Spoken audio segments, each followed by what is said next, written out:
السلام علیکم جی، تو کیسے ہو آپ سب لوگ؟ میں ہوں ردا اور آپ لوگوں میرے یوٹیوب چینل ردا فاطمہ ناولز پہ پیچھے اگر کوئی شور کی آواز آ جائے تو اس کو اگنور کرنا۔ اور میں آ گئی محبت عبادت کی اگلی ایپیسوڈ کے ساتھ۔ تب تک کے لیے اب تم لوگ ناول پڑھو اور ہم بعد میں بات کریں گے، ٹھیک ہے؟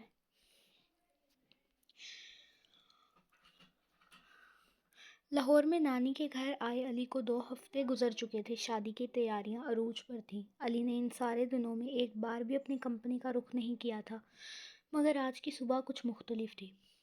صبح کے 9 بج رہے تھے جب علی کے سرہانے رکھے فون کی گھنٹی مسلسل بجنے لگی۔ علی نے بوجھل آنکھوں سے فون اٹھایا تو اسکرین پر ہانیہ کی 25 مسڈ کالز دیکھ کر اس کے ماتھے پر پسینہ آ گیا۔ اس نے فوراً کال بیک کی۔ خدا کا شکر ہے تم نے فون اٹھا لیا۔ دوسری طرف سے ہانیہ کی آواز روایتی فلرٹنگ کے بجائے پریشانی سے کانپ رہی تھی۔ میں 2 گھنٹے سے تم کو ٹرائی کر رہی ہوں۔ حالات بہت خراب ہو گئے ہیں۔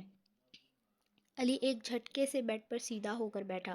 اس کا چہرہ لمحوں میں سخت ہوا۔ ہانیہ، وہ پرسکون ہو کر بتاؤ ہوا کیا ہے؟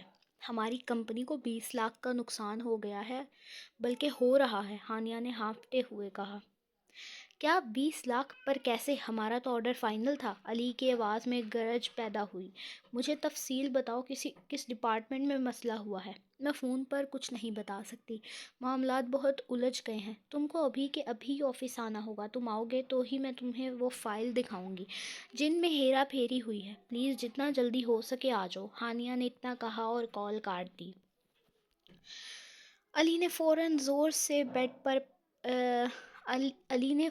زور سے بیڈ پر پٹکا اور تیزی سے باتھ روم کی طرف لپکا۔ اس وقت اس کے ذہن میں نہ رحال تھی نہ شادی کی خوشیاں، صرف اس کی وہ کمپنی تھی جسے اس نے اپنے خون پسینے سے سینچا تھا۔ نیچے لاؤنج میں ناشتے کا دسترخوان سجا ہوا تھا۔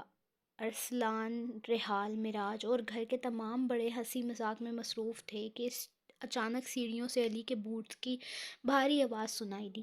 وہ 3 پیس سوٹ پہنے ٹائی کو ایڈجسٹ کرتا ہوا نیچے آ رہا تھا۔ اس کی آنکھوں میں وہ غصہ اور سنجیدگی تھی کہ پورا ہال ایک دم خاموش ہو گیا۔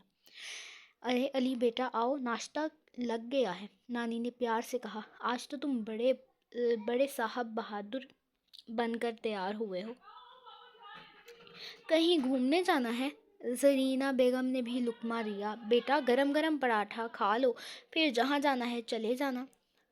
علی نے کسی کی طرف دیکھے بغیر اپنی گھڑی درست کی اور سپاٹ لہجے میں بولا، نہیں امی، کوئی ناشتہ نہیں کرنا، مجھے ابھی آفس نکلنا ہے۔ رحال، جو علی کے لیے چائے بنا رہی تھی، اس کا ہاتھ وہیں رک گیا۔ اس نے علی کے چہرے کی سختی دیکھی تو گھبرا گئی۔ علی سب خیریت تو ہے نا؟ آپ اتنے پریشان کیوں لگ رہے ہیں؟ علی نے ایک لمحے کے لیے رحال کی طرف دیکھا، مگر اس کی نظروں میں وہ نرمی نہیں تھی جو اکثر ہوتی تھی۔ نہیں رحال، کچھ خیریت نہیں ہے۔ کمپنی کو 20 لاکھ کا بڑا نقصان ہوا ہے اور مجھے فوری طور پر وہاں پہنچنا ہے۔ پورے خاندان میں ایک سکتہ چھا گیا۔ ارسلان نے ہمدردی جتاتے ہوئے کہا، علی بھائی اتنا بڑا نقصان، اگر آپ کہیں تو میں آپ کے ساتھ چلوں۔ ضرورت نہیں ہے ارسلان، میں اپنا بزنس سنبھالنا جانتا ہوں، علی نے 2 ٹوک اور کھڑے لہجے میں جواب دیا کہ ارسلان کا چہرہ اتر گیا۔ علی نے کسی کی معذرت یا روکنے کا انتظار نہیں کیا اور تیزی سے باہر نکل گیا۔ رحال دروازے تک اسے جاتے دیکھتی رہی۔ اس کا دل کسی انجانے خوف سے ڈوبنے لگا۔ آدھے گھنٹے بعد علی کی کالی سیڈن کار اس کے آفس کی شاندار عمارت کے سامنے رکی۔ یہ ایک جدید طرز کی بلڈنگ تھی جس کے ماتھے پر بڑے حروف میں علی ہال پرفیومز اینڈ فریگرنس لکھا تھا۔ جیسے ہی علی اندر داخل ہوا، اسٹاف کی سرگوشیاں تھم گئیں۔ علی کا جاہ و جلال ایسا تھا کہ سب اپنی اپنی جگہوں پر ساکت کھڑے ہو گئے۔ وہ سیدھا اپنے کیبن کی طرف بڑھا جہاں شیشے کے بڑے دروازے اور مہنگا فرنیچر اس کی کامیابی کی گواہی دے رہا تھا۔ ہانیہ پہلے سے وہاں موجود تھی، اس کے ہاتھ میں فائلوں کا پلندہ تھا۔ علی اپنی کرسی پر بیٹھا اور لیپ ٹاپ آن کیا۔ اب بتاؤ ہانیہ، کیا تماشا ہے یہ؟ علی نے اپنی ٹائی تھوڑی ڈھیلی کی، اس کا غصہ اب اپنے عروج پر تھا۔ ہانیہ نے ایک فائل علی کے سامنے رکھی۔ یہ دیکھو، یہ جو فرانسی لیونڈر کا خام ملال را مٹیریل رو مٹیریل ہم نے منگوایا تھا وہ کسٹم پر روک لیا گیا ہے۔ ہمارے گودام کے مینیجر نے سپلائر کے ساتھ مل کر جعلی رسیدیں بنائیں اور وہ 20 لاکھ کی رقم جو ایڈوانس میں دی گئی تھی وہ کمپنی کے اکاؤنٹ سے تو نکل گئی پر مال پہنچا ہی نہیں۔ علی نے فائل کے صفحات پلٹنا شروع کیں۔ اس کی آنکھیں غصے سے لال ہو رہی تھی۔ اس کا مطلب کہ ہمارے مینیجر نے دھوکہ دہی کی ہے اور تم لوگ کہاں سو رہے تھے؟ علی، اس نے کاغذات اتنی صفائی سے بنائے تھے کہ جب تک مال ڈیلیور ہونے کی تاریخ نہیں آئی ہمیں شک ہی نہیں ہوا۔ اب ہمارے پاس نہ وہ مال ہے اور نہ ہی وہ رقم واپس آنے کی امید، کیونکہ وہ سپلائر کمپنی بھی غائب ہو چکی ہے۔ ہانیہ نے سر جھکا کر کہا۔ علی نے غصے میں میز پر مکہ مارا۔ 20 لاکھ صرف رقم نہیں ہے ہانیہ، وہ ہماری ساکھ ہے۔ اگلے ہفتے ہمیں وہ نیا عطر لانچ کرنا تھا۔ اب ہم کیا سپلائی کریں گے؟ خالی بوتلیں؟ پورے آفس میں علی کی آواز گونج رہی تھی۔ وہ اس وقت ایک ایسا سخت گیر بوس تھا جس کے سامنے بات کرنے کی کسی میں ہمت نہیں تھی۔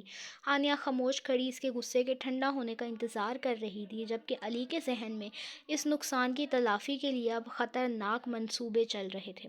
علی کے کیبن کی فضا اس وقت کسی بارود کے ڈھیر کی طرح جو ذرا سی چنگاری سے پھٹ سکتی تھی۔ علی اپنی کرسی پر بیٹھا، اپنی دونوں ہتھیلیاں میز پر جمائے غصے کو قابو کرنے کی کوشش کر رہا تھا، مگر اس کی کنپٹیوں پر ابھرتی ہوئی رگیں اس کے اندرونی طوفان کا پتہ دے رہی تھیں۔ علی نے گردن گھما کر ہانیہ کی طرف دیکھا جو خاموشی سے ایک طرف کھڑی تھی۔ ہانیہ، پولیس والوں کو فون کرو، ابھی کے ابھی۔ علی کی آواز میں وہ رعب تھا کہ ہانیہ کے ہاتھ سے آئی پیڈ چھوٹتے چھوٹتے بچا۔ علی، میری بات تو سنو، تم اتنے پینک کیوں ہو رہے ہو؟ ہانیہ نے ہمدردی جتاتے ہوئے قریب آنے کی کوشش کی۔ تمہیں پتہ ہے نا کہ پولیس آنے سے کمپنی کی مارکیٹ ویلیو گرے گی، میں سب ہینڈل کر لوں گی۔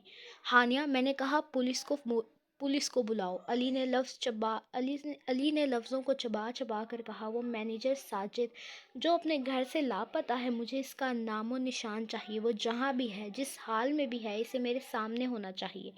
ہانیہ نے لرزتے ہاتھوں سے کال ملائی۔ چند ہی منٹوں میں شہر کی اعلیٰ پولیس افسران جو علی کے اثر و سوگ اور اس کے خاندان کے نام سے واقف تھے، کیبن میں موجود تھے۔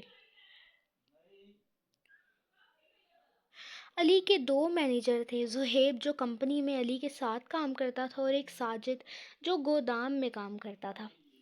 علی اٹھا اور ان افسران کے سامنے آ کھڑا ہو گیا۔ اس کا قد و قامت اور اس وقت کا جاہ و جلال دیکھنے والا تھا۔ انسپکٹر صاحب، مجھے کوئی کہانی نہیں سننی۔ ساجد مینیجر موبائل بند کر کے روپوش ہے۔ اس کا مطلب ہے کہ وہ مجرم ہے۔ مجھے وہ اگلے 4 گھنٹوں میں اس کیبن میں چاہیے۔ سر، ہم کوشش کر رہے ہیں لیکن وہ شہر سے باہر بھی ہو سکتا ہے۔ انسپکٹر نے بات شروع کی۔ مجھے اس سے کوئی غرض نہیں۔ علی نے میز پر پڑا گلدان اٹھا کر دیوار پر دے مارا، جس کے ٹکڑے پورے کیبن میں بکھر گئے۔ علی مصطفیٰ کی کمپنی سے غداری کرنے والا شخص اگر زمین کے نیچے بھی چھپا ہے نا، تو اسے کھود کر نکالو۔ اسے پتہ ہونا چاہیے کہ اس نے کس کی پیٹھ میں چھڑا گھونپا ہے۔ اگر 4 گھنٹے میں وہ یہاں نہ ہوا تو میں سمجھوں گا کہ آپ کے محکمے کی ضرورت نہیں رہی۔ علی کا یہ روپ اتنا خوفناک تھا کہ ہانیہ کی بھی زبان کنگ ہو گئی۔ پولیس والے الٹے قدموں باہر نکلے اور پورے لاہور میں ایک تلاطم برپا ہو گیا۔ ناکے لگا دیے گئے، لوکیشنز ٹریس ہونے لگیں اور علی کی طاقت کا وہ پہلو سامنے آیا جو شاید ریحال نے کبھی خواب میں بھی نہیں دیکھا تھا۔ وہ سمجھتی تھی علی مصطفیٰ بس ایک کمپنی سنبھالنے والا آدمی ہے، لیکن وہ کوئی معمولی آدمی نہیں تھا۔ علی مصطفیٰ تھا جو اپنی انا، اپنے رتبے سے جانا جاتا تھا۔ وقت تیزی سے گزر رہا تھا۔ 3 گھنٹے گزر چکے تھے۔ علی کیبن میں ایک زخمی شیر کی طرح ٹہل رہا تھا۔ وہ بار بار اپنی گھڑی دیکھتا۔ ہانیہ صوفے پر بیٹھی بار بار اسے دیکھنے کی کوشش کرتی، مگر علی کی پشت اس کی طرف تھی۔ ٹھیک 3 گھنٹے 55 منٹ پر کیبن کا بڑا شیشے والا دروازہ دھاڑ سے کھلا۔